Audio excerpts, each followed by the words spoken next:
the language of the universe. But I don't understand it.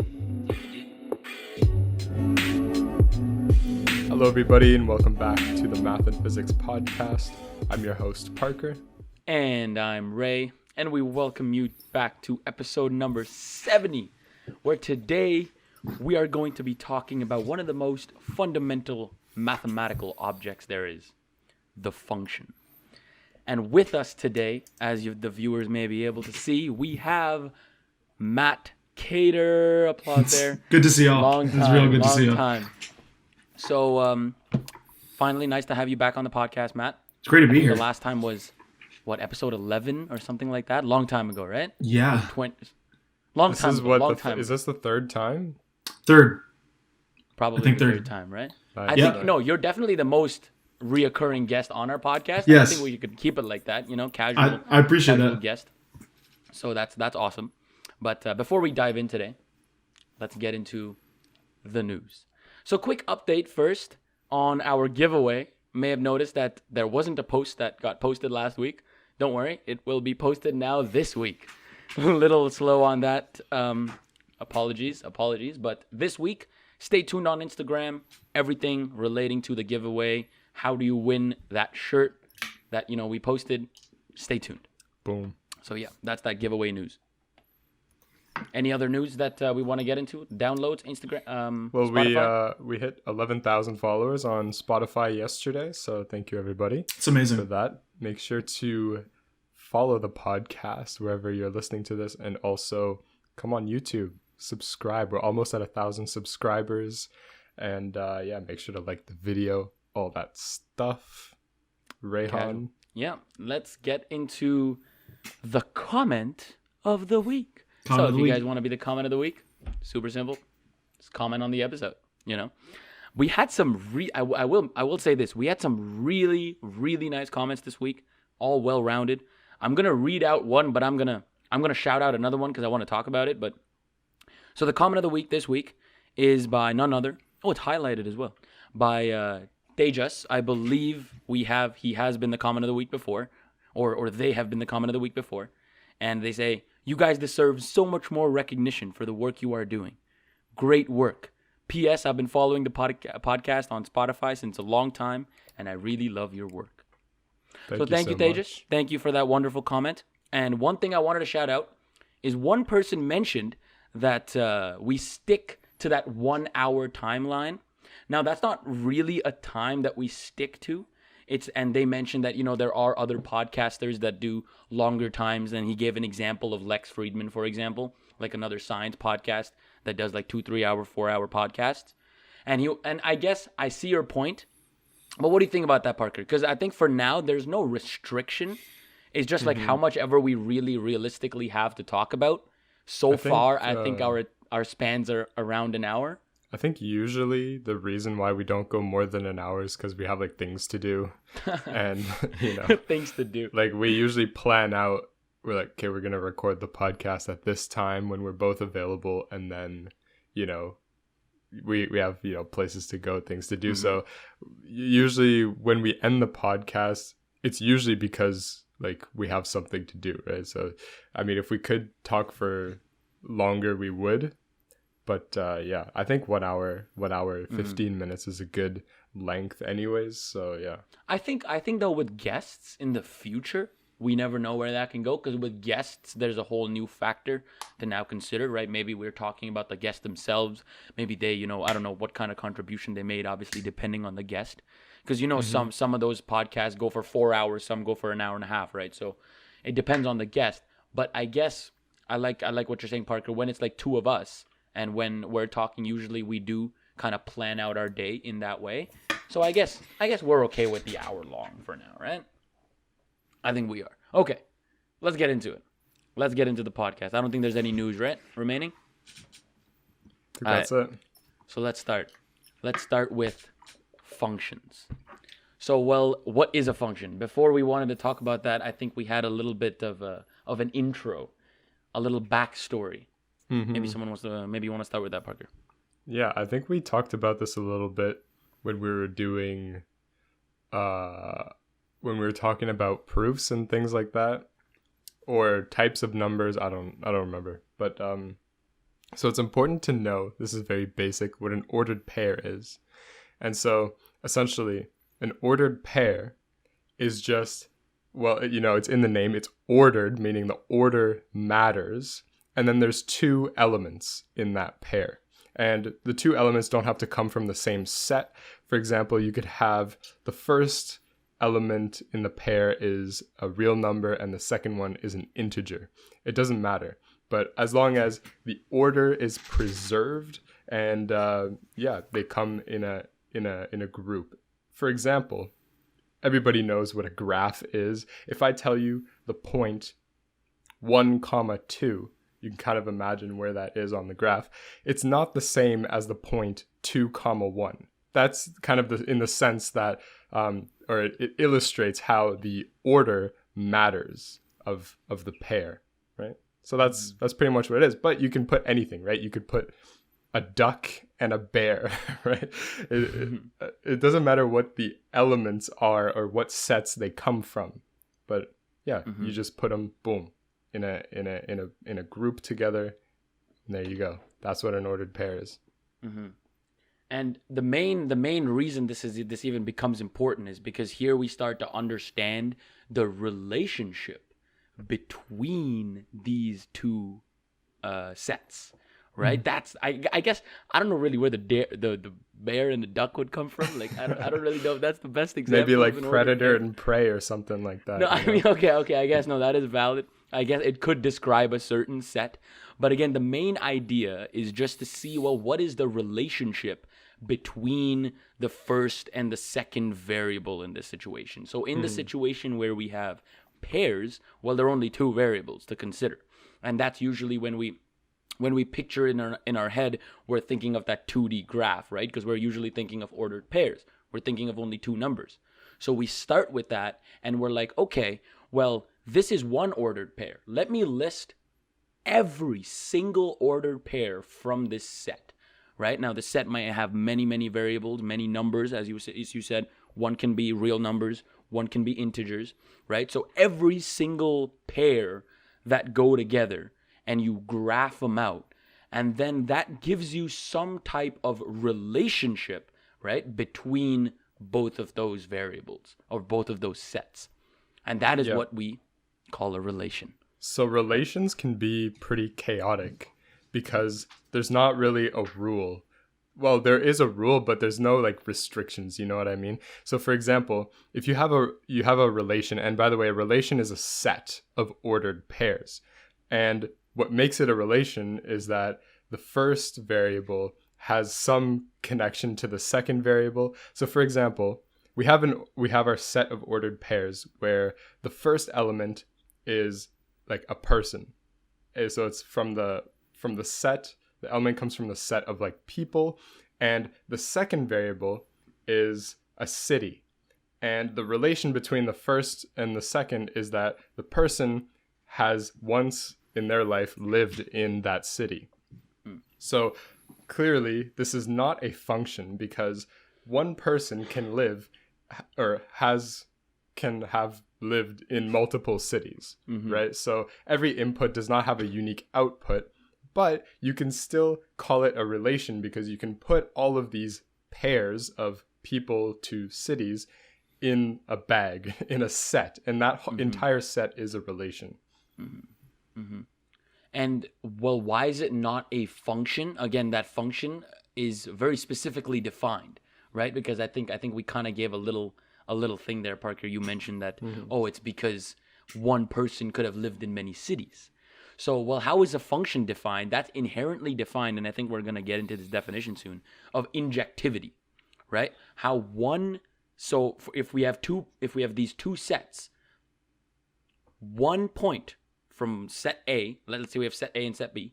So one object from set A cannot point to more than one object in set B. And that is simply a characteristic of what we call a function, right? So every output has a unique input. Yes. And that's the whole idea of injectivity, right? Parker, you have a Wait, questionable is that? face on. I don't. Wait, Did I I don't. Is that not it? I don't think injectivity is like necessary for being a function. Yeah, I think it's a property if that it's a not function can injective, have. if it's not okay, it's a property of a function, yes, but if it's not injective, that means one point again can point to two different points, which just inherently does not make it a function. Right. So I'm just going to clear something up here. Yeah. So, Ray, it's the reverse of that. Right. So you can have two inputs. Pardon me. Two inputs going to the same output. That's right? fine. No, that's fine. That's That's fine. fine. Yeah, I'm so saying one input goes into two outputs. That's not a function anymore. Yeah. So that's not injectivity. The first That's thing I say would be injectivity. Mm-hmm. Oh, is that the Yeah. other? Okay, I think we're confusing. Yeah. ourselves. Don't Okay, I'm worry. confusing Don't worry. myself. Just yeah. So There's a unique output for every input, but there's not a unique input for every output. yeah. But isn't that injectivity? Because Yes. injective. So don't worry. This is the first. The first thing you stated is an ejective fucking function. Right? Yes. But the other way around is not necessarily true. You don't need that. You just need one output for every input. You don't need one input for every output. Okay, that makes sense. Okay, that makes sense. Little clarification there on those functions for those. yeah, for like those the people. the condition that you stated is necessary for being a function, but it is not called injectivity, right? So Yeah. if it's a function, then every input doesn't necessarily need an output, but if it does, then it's unique. Or not unique, there's only one of them. There's not two outputs for one input. And okay, just to clear this up, it's pretty much called the vertical line test. Yes. if we're talking about like one. But this also only works in like, I guess it works in higher dimensions too. But it's a lot more visible in your 2D, like your I guess, vertical yeah. line test, right? Exactly. Mhm. So what is a vertical line test? Maybe just explain it a little bit. Well, if you put a vertical line along your graph and you sweep it, if at any point the line intersects the graph twice, then it's not a function. It has to just intersect the graph of the function one time for every single point. Right. So that's an important thing to point out, because when you talk about relations, what you have is just a list of ordered pairs. Oftentimes it's listable. That would assume it's countable, but we don't have to even do that. We'll just picture it as a list, a big group with all the ordered pairs in it. A graph is well defined in that case. You can graph a relation. That would be something that looks like the graph of a 1D function or a real input, real output, but that's something that's not going to satisfy the vertical line test, right? So a graph is always well defined, right? Yeah. And then you can analyze these graphs to see if the relation is more than just a relation, but as well a function. Yeah. So that's why I think graphs are really important. And that's something else. Yeah. So explain a little more about, because I think we have spoken about it in a previous episode, like images and graphs and stuff. But maybe like let's take a little deeper dive, because you were getting into it before I cut you off. Yeah. So I think a graph is one of the most indispensable tools in describing a function, right? When we want to get visual intuition, it always works. When we want to get understandings of calculus, for that matter, it always works. That's kind of where it's coming from, right?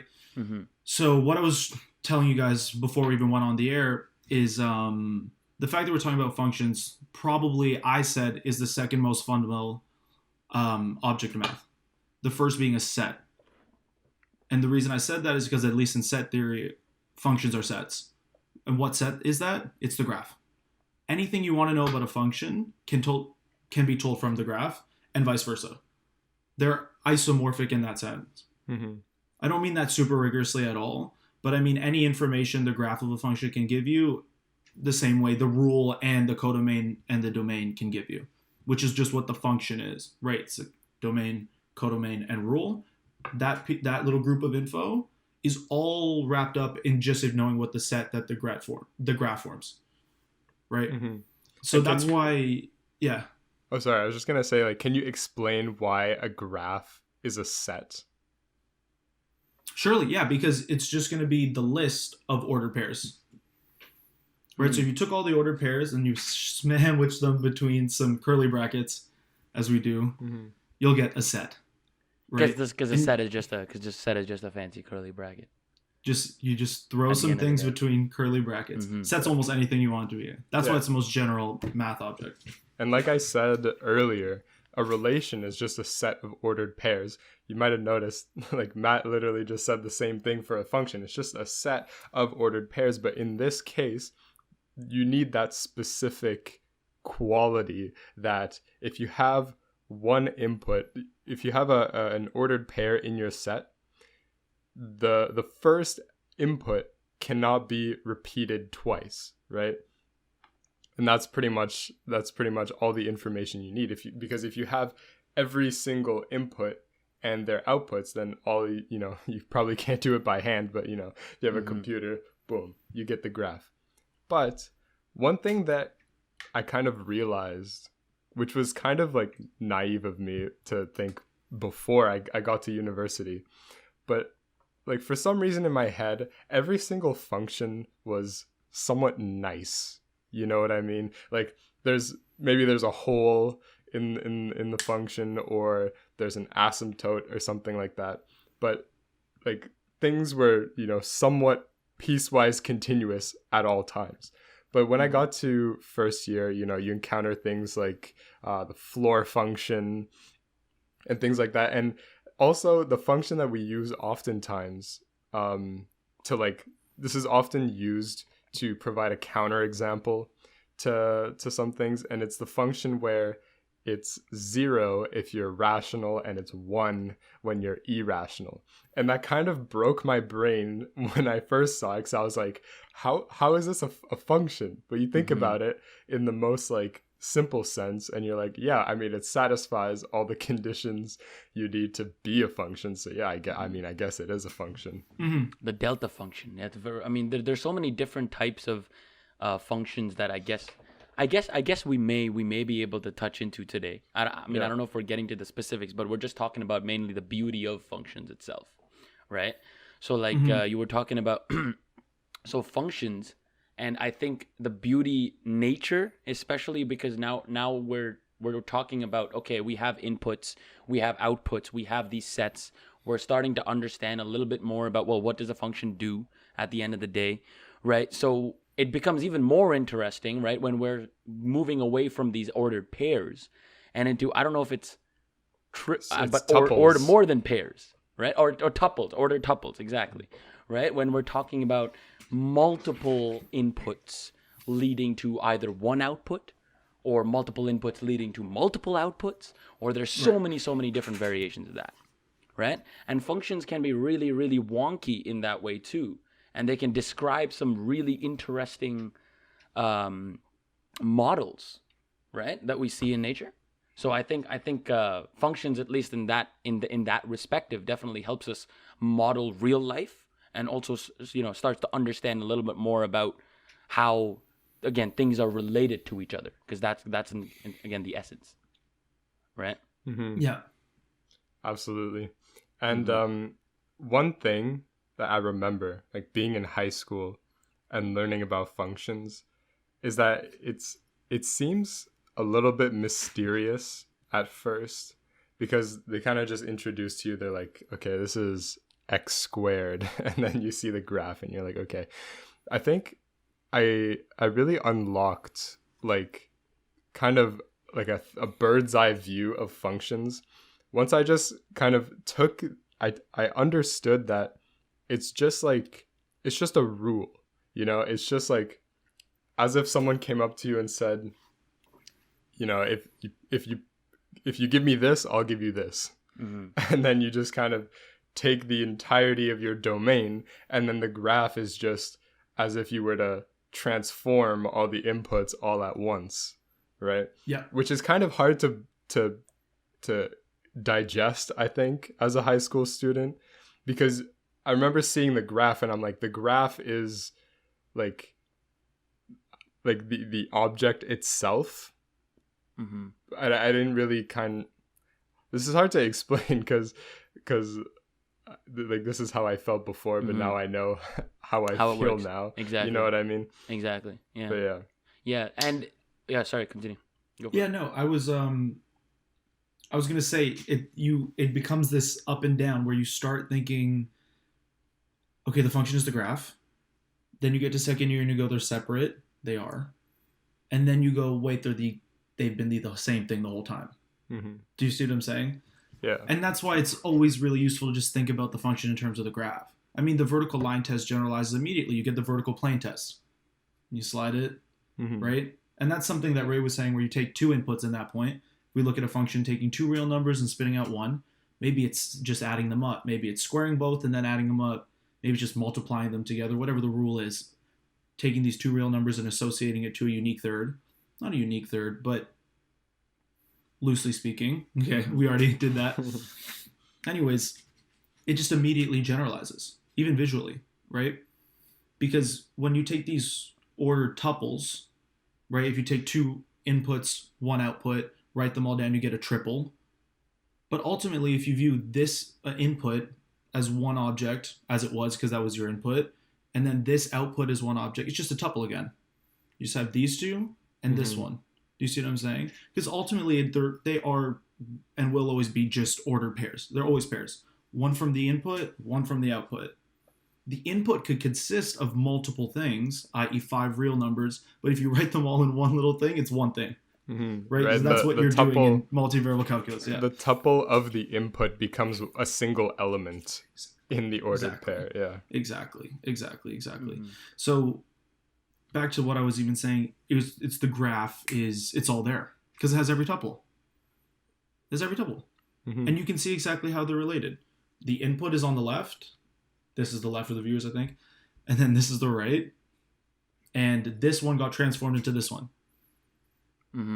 Is that classic egg or not egg or whatever, like that classic like that algebra notion when we learn it in high school? You know how like we write numbers in the left oval and then the numbers in the right oval and then we're writing.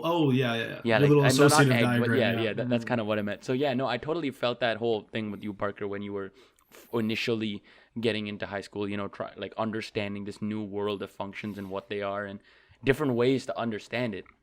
And, you know, so far, especially like in our careers or in our academic careers, at least, you know, we've been through quite a wild ride because we started with y equals some functions of x, and we didn't even learn the word function at that time, right? Y equals mx plus b was when we didn't even know what a function was.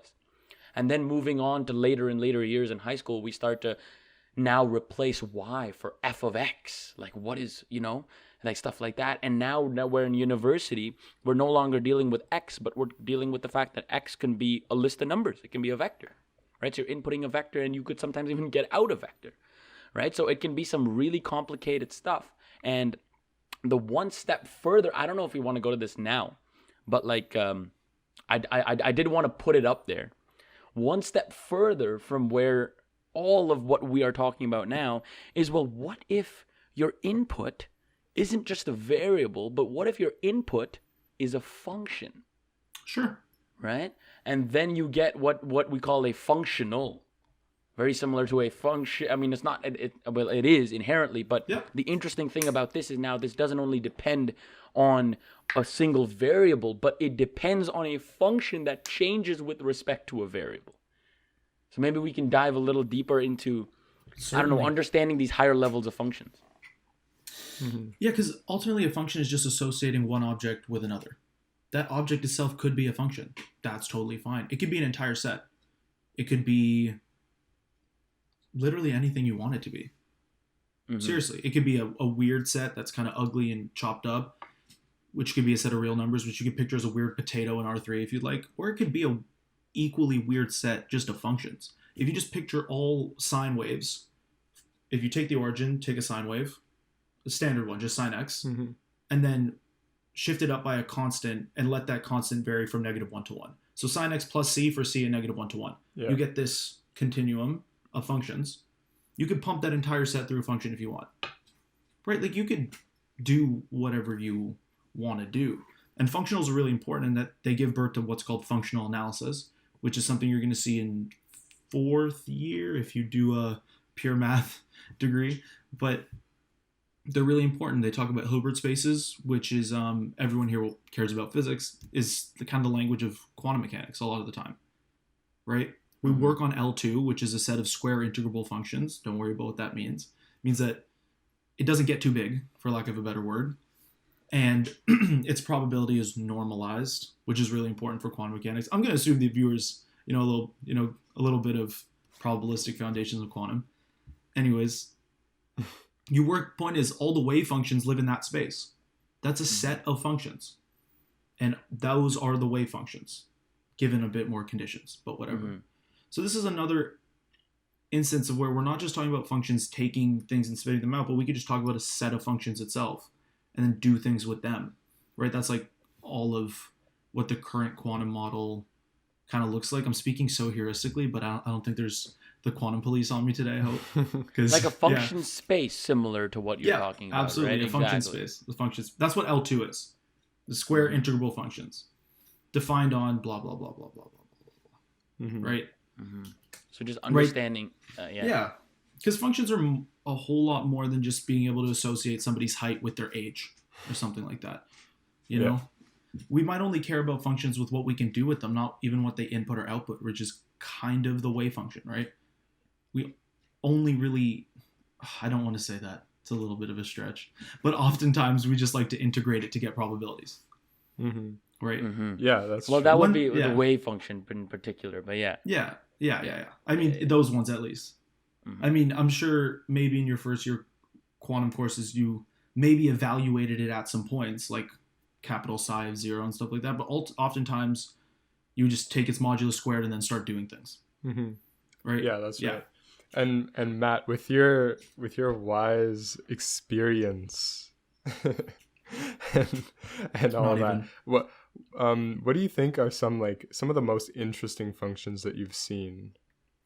Isometries. Okay. Explain. I'm going to break down what that means. It's two things. Isometry. Metry kind of sounds like metric. It means size. You can measure it. Iso means same. Equivalent. That's why you hear the words, what's it called? Isometric. Isomorphic, blah, blah, blah. Stuff like this. So isometry is same size. So what that does, we'll do it in a linear algebra sense because everyone here knows basic linear algebra. Think of a vector, a transformation that takes a vector and maps it such that the norm of the vector is equal to the norm it started at. That's an isometry, where it's norm preserving. The norm doesn't change when you do it. So let's think about a way to think about that. Let's take a vector on the unit circle, so a unit vector, norm 1. Picture an isometry. Can it stretch it? No. Can it shrink it? No, because it has to keep it the same length. It just rotates it around. This is a form of an isometry, right? Where these become really useful is when you do this on functions themselves. So you don't just do this on vectors.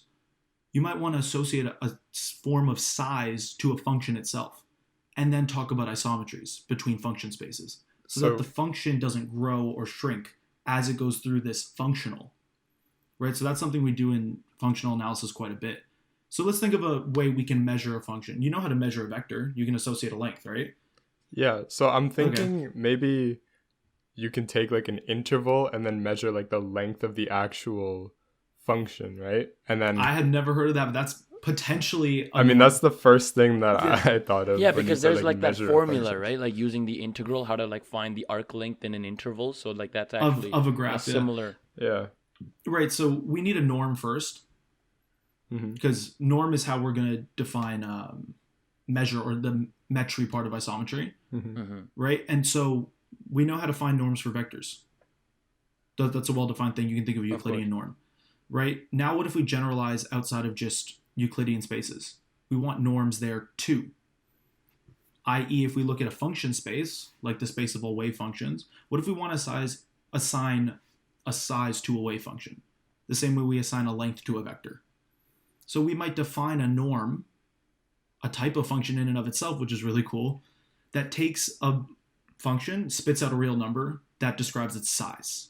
The same way your norm takes a vector and spits out a real number that is its length. Oh, we've actually seen this. You have seen some function norms. Do you remember this? We saw this actually in the very first unit of 237 when we were taking the norm we literally took the norm of two functions where it's like there's two angle brackets and then the two functions with a comma in between, and then it's like it defined like the inner product Yep. between the two. Is that what you're but saying? it was actually like that's the been integral that's been of the the norm square argument. root.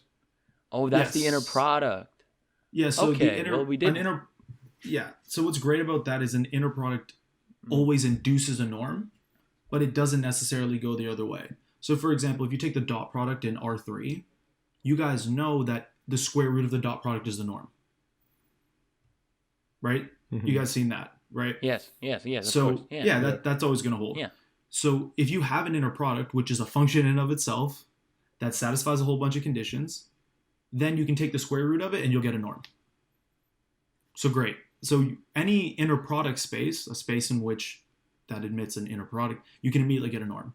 Okay, cool. So I'm trying to not go too crazy here.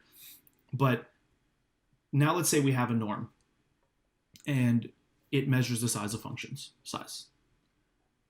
Then when we pump it through an isometry, it should come out the same size. It's not the same function, but it's a function of the same size. Why is that important?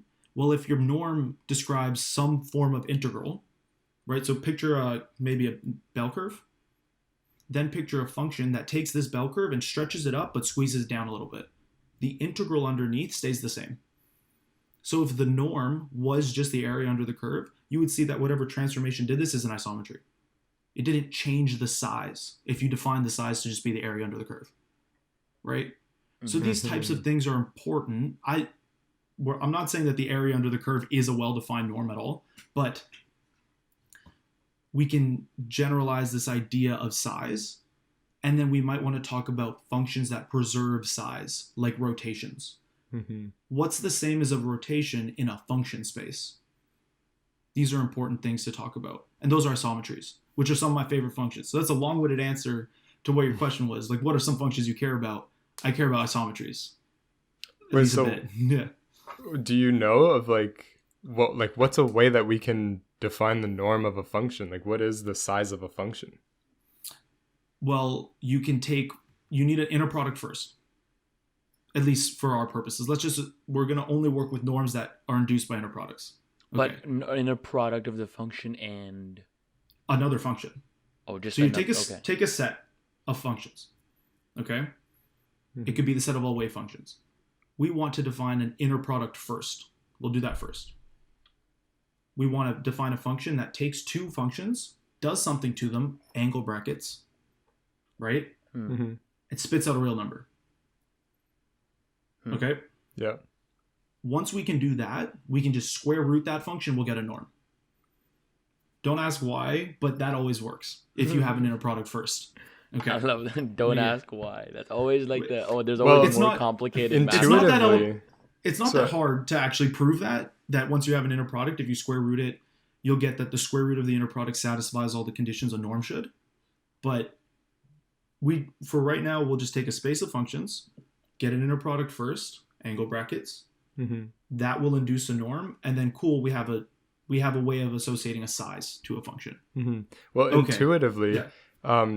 If you're talking about like the inner product between vectors, the inner product is just a measure of how aligned the two vectors are. And so if you think about like the same notion for functions, if you take the inner product between a function and itself, you already know that the function is already aligned with itself. So the result is just kind of the square of its size. And so taking the square root, you just get its size. Hopefully, exactly. Yeah, hopefully. That's a fine way to think about it, right? So the most elementary inner product you're going to see is take two functions, multiply them. So take f and g, and then integrate fg Mm-hmm. with respect to whatever measure you like. Fg. That it defines a well-defined inner product. Then the norm will just square root it, right? Mm-hmm. So if you do it norm of f with f, you'll get inner product of f with f. You'll get integral of f squared. Now take the square root of that whole thing, and that's the size of f. So cool, we have a And- norm on a function space now. You would integrate over its entire domain. Yeah. That could be a real value. That could be an arbitrary measure space, but still. So this is the most standard way to get an inner product in a relatively nice function space. So the isometry then, in itself, it is a function. Yes. Okay. You want to take a function f, put it through the isometry. Take a function f, take its norm, write it down. So the isometry is a function. And then, is that yes, right? Is that that's right? exactly Okay. what it is. It's exactly what it is. That is what it is. Okay. Okay. Yeah. I think. Okay. I just wanted to understand the relation, like what exactly is isometry, because it sounded like a cool word. I wasn't sure if it was describing. Okay. Isometry shows up in linear algebra. Period. When we're doing functional analysis, that's not quote unquote linear algebra because it's infinite dimensional. So it's not going to look like most of what linear algebra looks like, i.e. the basic notions of a basis. You have instead like a Hilbertian basis, stuff like this. But anyways, you always have isometries defined wherever you have a norm. The most standard place you see those are in linear algebra, right? But those exist in metric spaces, period, right? The cool, what I think is kind of funny and I've noticed is the first 2 years where you're doing all your work, RN, mostly, CN sometimes if you're... Anyways, where you're doing RN, it's a complete metric space. It's a sigma finite measure space. It's a vector space. It's an inner product space. So it's very everything nice. in one. It's ridiculous. It's the nicest thing ever because you have norms and you have inner products and you have limits. So there's so many things that we don't even realize how easy it is for us. Is what you're saying. Well, I mean, it all generalizes out where you go, okay, what's one nice quality about RN? It has a well-defined distance notion. Okay, I'm just going to define general spaces that have well-defined distance notions and just work there. They might not have other stuff that's really nice, but let's just take that one part. Or you could talk about its completeness, Cauchy sequences converging. You could just study that in and of itself. You could talk about just spaces with an inner product. Maybe they don't have well notions of limits and stuff like that, and you can just go study those inner product spaces. One thing that I can't really wrap my head around is like, how do you find a space that you can't take inner products in? I see what you're saying. I mean, if you're looking to construct, well, what type of space? You're talking about a vector space? Yeah. Or any space. Yeah, like a vector space. Where there is no such well-defined inner product? Yeah. I'm sure you could find a pathological counterexample. You probably don't know it from the back of your head, but yeah. No, certainly not. One exists. One exists is what you're saying, though. Now it gets more into the algebra of the whole thing, apparently. But I'm just it has to do with the underlying field and stuff like that. Wouldn't like you were saying, like, you know, properties of Rn, we can just take individual elements and then apply them. Wouldn't like some properties like simply be intertwined with others? Like, wouldn't like the distance notion, like, again, not that I really know this level, but that's why I'm really asking the question more than saying it. But wouldn't the distance notion be intertwined with some other property of Rn where if I just take the distance notion, I will have to also take this mathematically speaking? Or can I just separate them entirely? Okay. If you have a norm, norm, you'll get a metric, a distance. No, I'm saying, you were saying, you know how like Rn has everything, right? Rn has in this space, this space, this space, everything is everything. Yeah. So you can just take one of them and make a generalized space, and we can work with that. Yeah. So I guess my question is, would there be any properties where, let's say, you take one of them, but you can't take this without others? I mean, is there anything like that? I'm sure there is, because there's topological spaces that are not metrizable. In which case, that means a topological space where there's no such well-defined notion of distance that you can put on it. Oh. Right? So when you take a general topological space, there are theorems that tell you when it is metrizable. Under what conditions does a function that takes two inputs and spit out a real number called the distance or the metric, when is that well-defined? It's not for every topological space. It's only for certain ones, and they're called metrizable. So there's an example. Like Rn is obviously a topological space, but it's metrizable and blah, blah, blah, blah, blah, blah, blah, blah, blah. There's a whole bunch of topological spaces that aren't metrizable. Mm-hmm. So there's like one example where you can find a space with no well-defined notion of distance for sure. Mm-hmm. Yeah. But real quick, for our listeners, We know you love Yes. functions. We know you Yes. love math. All right. So this is the perfect segue here. But I make love it. sure to check out Brilliant.org. You know we love brilliant. Why? Because when we learn math, when we learn physics, all these things, you have to, you learn the theory and you have to apply it, right? You have to practice, do exercises. Well, Brilliant has algebra courses on functions, multivariable functions, as we've been talking about today. And, everything is interactive, right? So you learn something about functions, boom, they hit you with some quizzes, they hit you with some multiple choices where you can actually practice your knowledge and actually learn the content. And for the first 200 people out there, for the 200 listeners who go down description below and most likely in the comments as well, brilliant.org/MPP, first 200 listeners to sign up, get 20% off their premium subscription. How insane is that? And Absolutely interestingly insane. enough, this very month, and I believe I mentioned this last time as well, they have added some crazy new interactive courses where all of their linear algebra, their functions, all their math courses, there's actually, instead of just answering, there's actually a whole level of interactivity that they added to the website. So there's like a whole new thing that they've done. So, go check it out. See if you like it. Why not? Because it might be good for you. Boom. Okay, so nice segue there. One thing I did want to continue though, because we were talking about these higher level notions of functions and stuff like that. I have an answer for a previous thing. While you guys Okay, were doing let's hear it. Let's hear it. It was when can you have a space that doesn't admit a inner product? Okay. So can you just get a vector space with no inner product? So it turns out if your field, I don't know how familiar viewers are with the construction of vector spaces. Point is you pick a field first and then you do a vector space on top of the field, which is your field of scalars. So Rn, the field is R, where you scale by real numbers and stuff like this. If your field is the real numbers or the complex numbers, you'll always have an inner product. Okay. Turns out so that's basically all, not basically all, but ones you'll study, you're usually going to have a field of R or C. When you don't have that field, then things can get weird. But for those fields, you can always get an inner product. So anyways, There you go. Nice. Okay. Please So we continue. have that answer. Okay, That's no, what because it seems from here, yeah. Yeah, I was just gonna ask. Well, we were talking about like your favorite function, and like we got into understanding that.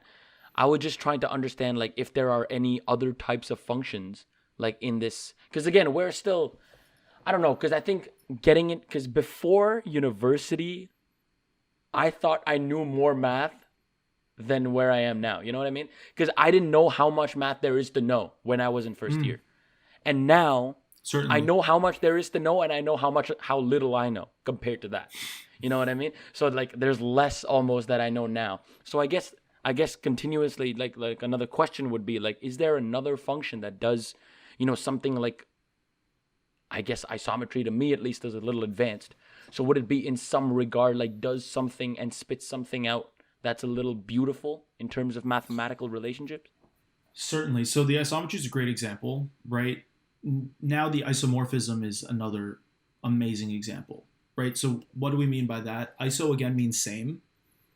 Morphism means to change or to morph or to shift or to transform, right? Oh, wow.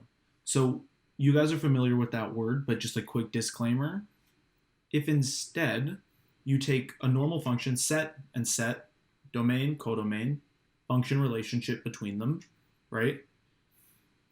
Now, if that function is bijective, i.e. injective and surjective, right? Then what we do is we have a path here and we have a unique path backwards, right? Mm-hmm. That's what bijective means. Invertible, isomorphism, bijection, all synonyms. For our case, right? For space of vector space and stuff like this, okay? Mm-hmm. All that does is mean function already gives you a unique path to an output. It doesn't take you to two places. It's one path. That's the function. Mm-hmm. Having the bijectivity means you get a unique one back. You don't have two paths back, right? Mm-hmm. So what that means is I have a one-to-one correspondence from every element in here to every element in here. So the one-to-one is just the injectivity. But the reason, notice I said two things, one-to-one and every element. That's the surjectivity, the every element part, because the codomain is the range. So everything here, I can go this way, get a unique thing, and everything here, I have a unique path and go this way. That just means you have a well-defined inverse, right? Mm-hmm. So that's the concept of isomorphism. If I can just uniquely associate from here to here, this guy is this guy, and this guy is this guy, and this guy, and this guy, then I have a perfect correspondence between two sets. If I understand this set, I understand this set because I have a little path. Mm-hmm. And if I understand this set, I understand this set because I have a path back too, right? So that's when we say the spaces are isomorphic because they are the same via this transformation. Right? So what would be an example of that? Yeah, so isomorphic vector spaces, right? What if you want to be able to say, okay, these vector spaces, they're pretty similar because anything I do here, I can just twist it or stretch it via this isomorphism and reap the same properties, right? That's kind of what I want to be able to do, say, between vector spaces, right? Mm-hmm. And that's not immediately obvious when you can do that, or moreover, just topological spaces. One or two things like basically the same thing. The coffee cup and the donut thing. Yeah. Right? Mm-hmm. Right? That's a homeomorphism, right? And which is like the topology's version of a isomorphism. It has a continuity tip to it as well, but doesn't matter. The concept of isomorphism extends beyond vector spaces. It just means when can I get an equivalence of two objects within the field of math I'm working with? When are two topological things equivalent? Sets, for lack of a better word. When are two measure spaces equivalent? When are two groups equivalent? Right? A group isomorphism or a homomorphism. Where we have fancy words for these things, but ultimately in each field of math, we want to associate things, and we do them via that world's isomorphisms. They all have fancy names. Topology's isomorphisms are called homeomorphisms. Group theory's isomorphisms are called group isomorphisms or homomorphisms, right? Vector space's isomorphisms are just called isomorphisms. Yeah. So that's where people kind of get confused because it's a far bigger thing than just that. So, for example, you would think that Cn, the set of all ordered, or just any Euclidean space, okay, anything where you order n tuples of objects, right? You would hope that those are all isomorphic to Rn. Because I don't care what you're listing. If I list another thing, I should be able to go like this, loosely speaking. Right? So I guess that's like a heuristic answer to your question, Parker. Like, what is isomorphic in that sense?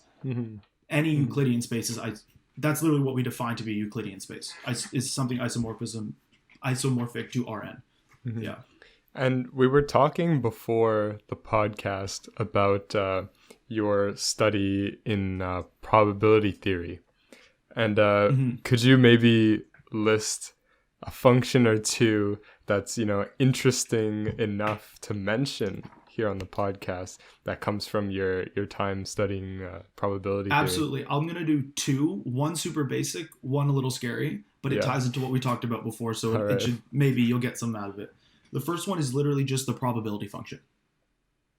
It's a function that takes in a set and spits out a number between 0 and 1.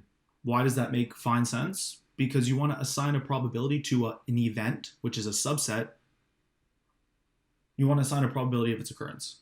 And that probability should be between 0 and 1, like 25%, 50%. You don't want a probability of 2. That doesn't really make that much sense. Right? So if you view it like functional notation, P maps from the set of all subsets, not all of them, but if you're working with a discrete space, yes, all of them, usually called the measurable subsets, and it spits out a number between 0 and 1. Right?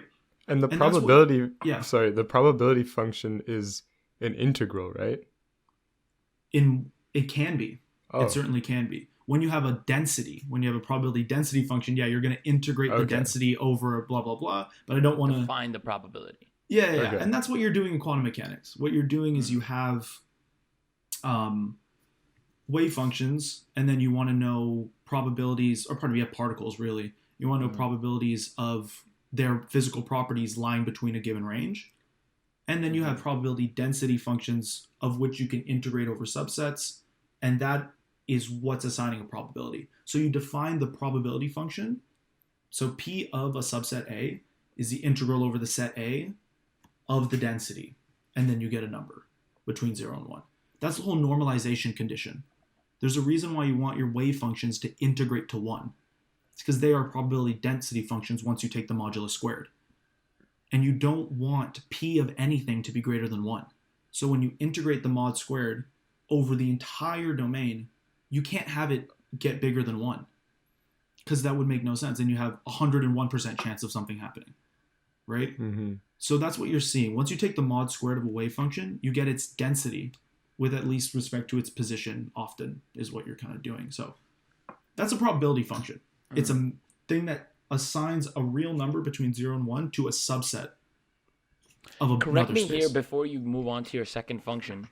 Yeah. Isn't a probability function and the probability density function synonymous? Like, aren't they basically the same thing? Like, the probability function itself is just the density times like the variation or something. Like, it's basically the density function itself, right? Phenomenal question. If you have a density, you can find probabilities by integrating the density over subsets. I'll repeat Makes that. sense. If you have a density, Makes sense. you can integrate that density over subsets and get the probability of that subset. Okay. Yep. Not all probabilities have densities, though. There's the issue. It's wonderful when they do because we know how to compute integrals. Riemann taught us in the 1800s, right? But when you don't have a density, it's a whole nother story. Most often, especially in physics and stuff like that, you have densities. And there are theorems in measure theory that tell you when you have a density. Okay? So if you have a density, you can think of it as the probability if you like, because you just integrate it. They're roughly equivalent in that sense. Would But you not have an all probability example on the functions top? have a Sorry. density. But Yeah. would you have like an example where I do. there's I a do. probability and not a density? Because I'm just trying to think of how Yes. that even makes intuitive sense. So a Dirac point mass is a beautiful example of this. So let me I want to get the exact definition here so I No, go don't, for it. loosely speaking, chintz our viewers here. 1 second. It's the kind of the classical example where you have, here it is. So take a real number, call it alpha, okay, and define the probability of a subset of the real number line to be 1 if alpha's in that set and 0 otherwise. Okay, so let's take alpha equals 1. Close your eyes, picture the real number line and a little tick at 1. Now let's take the set 0 to 2 open brackets. The probability of that set is 1. Mm-hmm. Okay? Now let's take the set 2 open brackets to 5. Probability of that set 0. Why alpha's not in it? That's just how we define the probability. Okay? Kind of like what do we see in the Jacobian there, Parker? The chi what I know what you mean. The something function. that function that basically Is is it the 1 if it's on the characteristic set, function? 0 if it's not. I think it's called the characteristic function. Characteristic was something like that we learned very recently. But yeah, I mean, anyways, yeah, continue. Okay. Yeah. So we so- kind of understand the idea. Yeah. Yeah, point is, if you do, it's similar to a characteristic. Oh, right? so it is a If you- characteristic. That is the name it's- of it. Not quite in this case. Oh, but okay. point is, if you take this function, this probability function, and then you try and you do some math, i.e., suppose there exists a density, you'll find a contradiction. Intuitively, it's because it's assigning a probability of 1, which is the max, to just any set that contains it. Mm-hmm. Right? And you guys know basic integral inequalities. Let's say you integrate over the set 0 to 2. This is alpha in the middle right here at 1. This has a probability of 1. Now let's integrate over this set. Right? This is a strict subset of this set. When you integrate over this one, you would expect that the integral is greater than this one. But it's not. They're both 1. So things start getting problematic But and you hold can show on. that a density doesn't exist. When you integrate, wouldn't you get 0 because it has like a measure of 0? What has a measure 0? If you have alpha that has a value of 1, Oh no, we're not. Oh, it's we're not like integrate. No. There's. Okay. You don't know what the density is. There's Just Jordan Okay. measurability now. Okay. Yeah, so you just have some positive integrable functions chilling above the x-axis. Okay. Integrate over this subset and this one. You would Mhm. expect that the integral of this one is bigger than this one because that's how integrals are defined, but they're both 1 if you had a density, because the density should just assign this set and this set a probability of 1, right? And it does, and then you get a contradiction. So this is that But exception. this is not the true proof. Like if you No, but this is like an a exception. basic like But this is an exception Yeah. to that, to the Yeah, like it lot has a of- probability function, but not a density. Okay, that's very a interesting. lot of basically almost everything you encounter will have a density. Almost everything, even what I work, everything has a density. In fact, you define the distribution of things just in terms of their density. You say here's a random variable and here's its density, and then work, right? Mhm. It's only weird stuff that won't have a density. I'm sure some pathological mathematician would be like, that's not true, because I don't think this is weird and it doesn't have a density. I disagree, but I'm new to this, so Yeah. Okay, so that was Yeah. that first part, right? That first interesting Yes. function that you would learn from your probability functions, exactly. from your Probability course functions. or your Yes. research. We'll say that loosely. Loosely. Yeah. Okay. Disclaimer: not an expert. Anyways, the next function is an isometry in and of itself. It's a little bit hairy, but the reason I thought it would be cool to introduce because we already talked about isometries, Mhm. right? It's called a Gaussian white noise. You guys have heard the words white noise before, probably, or you could just think about it into it means like blurry signal, right? Sure. Great way to think about it. We're talking about randomness ultimately, so you can think of a white noise as sort of trying to quantify some mess up in a signal, if you'd like, Mhm. right? Now, what we do is we can define a Gaussian white noise to be a function that's going to take a map that's square integral L2, right? Square integral over some measure space. So function that can be integrated kind of nicely, okay? It's going to take that one and spit out a centered Gaussian random variable, i.e. a function that's real valued, that maps from a probability space of whose density is a bell curve. Okay? Yes, the space that it lives in is a little bit fancier, but that's what it's doing. It's taking this and it's doing this. Random function, spitting out a Gaussian, a centered Gaussian random variable. Mhm. But it does so isometrically with respect to the L2 norm. And let me explain what that means. Oh. So you take the L2 norm of F, the L2 norm of this measure space, put it through, it's equal to the L2 norm in the probability space that it just went into. So norm F from its home L2 norm equals norm G of F of its L2 norm in the probability space. Why is that significant? Because the L2 norm in the probability space is the expectation value. That's why we care. So what that does is it allows you to know probabilistic things about this random variable, given just measure theoretic things about its domain. That's the whole point of iso anything. Isomorphic, isometry, iso blah. You want to know about this space, leverage your knowledge of this one, or vice versa. That's the whole point of iso. They're the same. So I should be able to do some work over here and conclude over here, or do some work over here and conclude over here. So if I want to know expectation values of where this function is sending, expectation values of the outputs of this function, I can take measure theory integrals and blah, blah, blah over here, which is what's kind of nice. So that's what the white noise is doing. It might not sound intuitive based on just the name white noise. Like, what does that have to do with a white noise or like a signal blur or stuff like that? Mhm. But once you define Brownian motion in terms of these Gaussian white noises, these isometries, as a sequence of them, doesn't matter, stochastic process, blah, blah, blah, it becomes a bit more clear. But point is, that's an interesting isometry that I've been working with because it provides a very unique construction of Brownian motion that is not the one you'll either see in a stat mech class. It's not the one you'll see in probably even a first probability class. It's a kind of a unique one because you can use Gaussian white noise terms in stochastic differential equations and other things. So it's a unique thing that I got from this book that I was doing this summer because I had seen Brownian motion before and I was like, what is this Gaussian white noise? Like, this is not the canonical construction at all. This is like a weird, what is this isometry? Why do I care? Mhm. And then I saw that it created a interesting way to think about the Brownian motion that's ultimately equivalent to the standard one, for lack of a better word.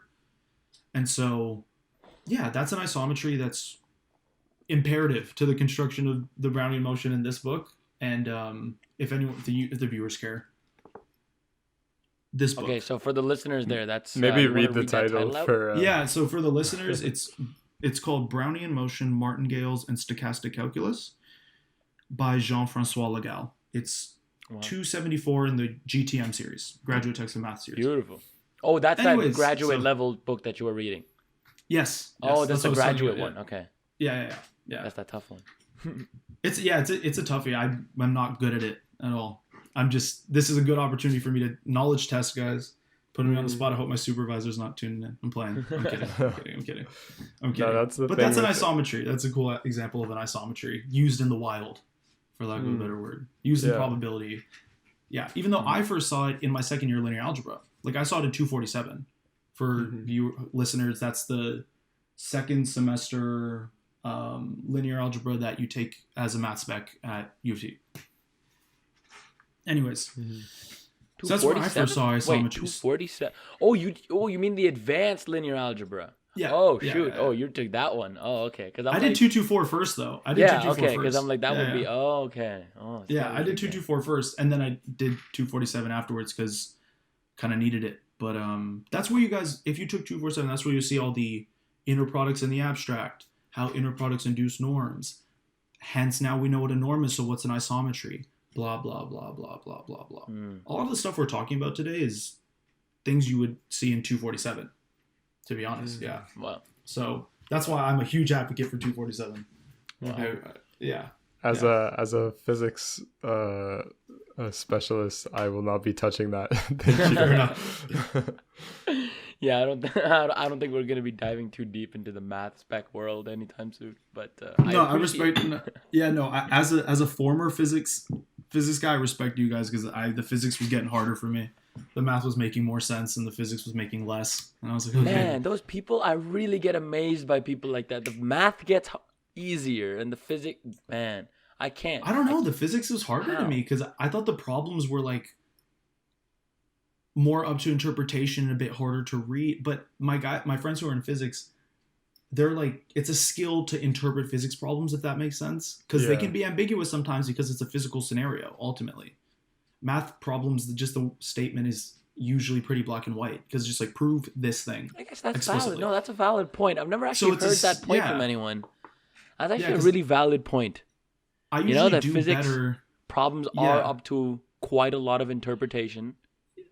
Yeah, and that's why I noticed I was having trouble because I was like the type of person who needs every last detail to really understand it often. And math could give me that more readily than physics could often. Because I would get like a quantum piece set. I'm like, man, what does this even ask? And then my friend who's a physics guy is like, oh, this is what they're assuming. Like, you know, just start doing this. And I was like, oh, why did they just say that? And he's like, yeah, no, I don't know. We have those talks so often. Parker and I have those talks every problem set. So no, I think we know what you're going through for sure. Yeah. Yeah. I noticed that maybe once you can interpret the question, the solution's a bit easier often, but that's if you can like see through the matrix of the problem itself. I don't know. But that's where the fun lies. I know. Going on the hunt for the answer. Exactly, right? That would be my counter argument to like the physics argument. Like the fact that it's up to interpretation is the whole reason why I like it, you know? Because it's up to interpretation, anyone can think like that also means that you don't have to think about the same problem in one way, right? You can think about one problem in so many different ways. And I guess that is true to a certain extent in math, but also to a certain extent it's not. Because after a certain, like there is it's a certain amount of things that you have to do for this problem. But in physics, they're like, oh, you can use Lagrangian mechanics. You can use Newtonian mechanics. You can use whatever you want. It still works. Yeah. You know, so there are just so many options available, which I guess would be the counter argument. But yeah. Oh yeah, certainly. I mean, it's just how your brain works. It's literally just how your brain works. That's not how mine worked while I was getting there. So I was like, okay, we'll make the. Also, it was just what was fascinating. It was fascinating me a bit more on other ends and stuff like that. But yeah. Anyways, those are two functions that was looking at this summer that I thought were really, really interesting. I hope I'm making a good case for people to care about probability. Yeah, I'm not talking about it from a stats perspective though, which I think is cool because the viewers know, Ray, that you have a stats background, and I'm talking about it only from a math background. So it's like cool to talk. I like talking to stats people about it quite a bit because they have a lot more knowledge on techniques. They have a lot more knowledge on applications and other things. Yeah, like not that. not the abstract, like not the math, but like more the Yeah. no, I feel you. Yeah, I understand that. And Mhm. like that kind of discussion can always be fueled, right? So Yeah. I guess that's basically all that we had to add on functions. I don't think there are any more cool things to really add on top of what we've already had. Matt, do you think there's anything else that you want to add on top of what we've already said so far? You guys have already talked about topology on this show. You guys talked about homeomorphisms before? Oh no, No. but very. I mean, brief, we talked if- about kind of one time. I think You guys, Poincaré's conjecture. oh, that's has to far do more with advanced that. than what I was thinking Okay, of talking but about. we did not. But talk we about didn't. that, No, man. it wasn't like okay. that. Like, It wasn't. we didn't do it like that. justice like that. It was so No. basic. It was like a 10-minute not even talk on Poincaré. It was like Oh, hardly, okay. So Oh, I if you thought want you to guys dive really. into a function or two or like something like that, Yeah. that'll be fine.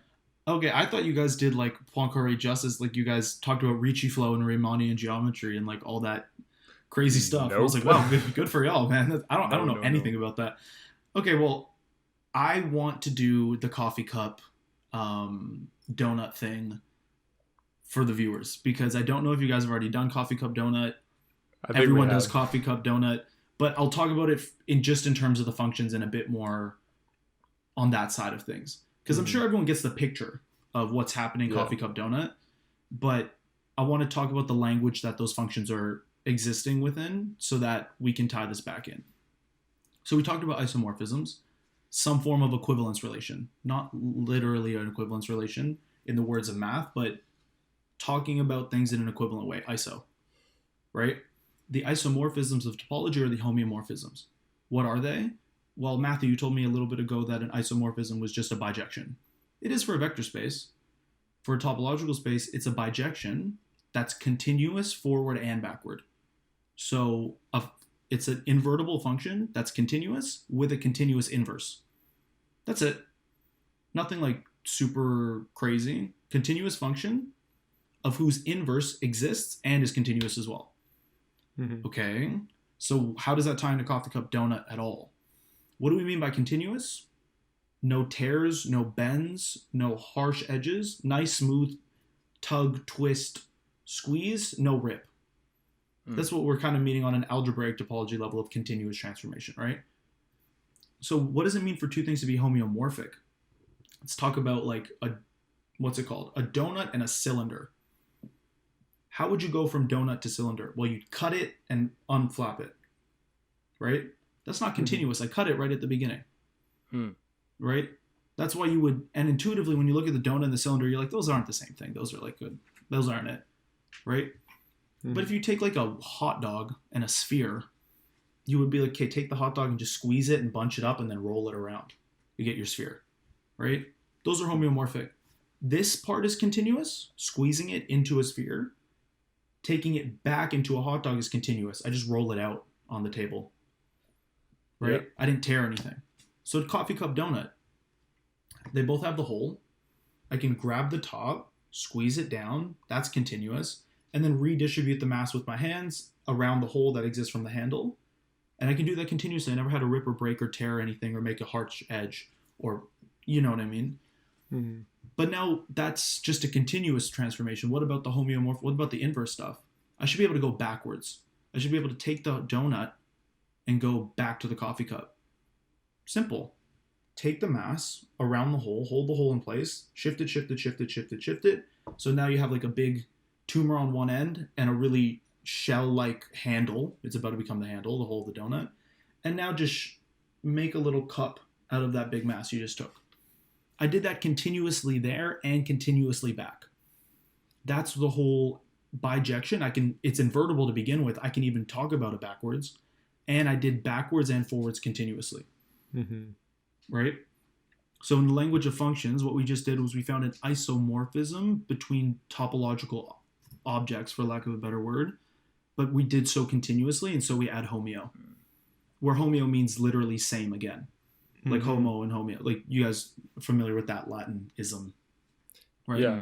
No, that was a great visualization. Yeah, that was a great. I think that's wow. Like, I mean, I guess it's a little easier for me because I've also I think it's easier for both of us because both Parker and I have seen, like, literally seen that, you know, mathematical thing. We may link like a quick video in the description below. Like, I don't know, or maybe you guys can just search up coffee cup donut. It's a very, very, very famous thing if you haven't heard of it before.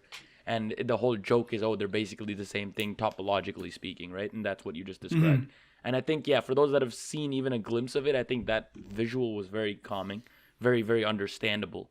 So I think that was clean. And that's a little bit about how functions can also be responsible for transforming objects, right? Was kind of what we just got into. Right, so they don't have to only be about, you know, individual inputs and individual objects, or sorry, not objects. I'm misusing that word, but it's not about using, you know, like R or I, like integers or something like that. It's not about that. It's using the whole object and transforming it to something new. Absolutely. You know, something that functions can now also do. Yeah, and that's why I think pretty cool. If you take just real valued functions, which everyone studies, and they just view them as the graph, well, let's just do the topology thing, but let's do it with real numbers. Because that's ultimately what we just did. We took the donut, we can embed that in R3 as a subset of R3. And then, as what I mean by when we're shifting mass, we're taking these real numbers and moving them around R3. Pardon me, these triples of real numbers, moving them around R3. Well, let's just do that with your R to R function. And let's not talk about a graph for a second. Picture x squared. Take 1, move it to 1. Just picture the real number line. Draw a little dot at 1, put it through x squared. Does it move? No, it stays fixed. It's a fixed point. Take 2.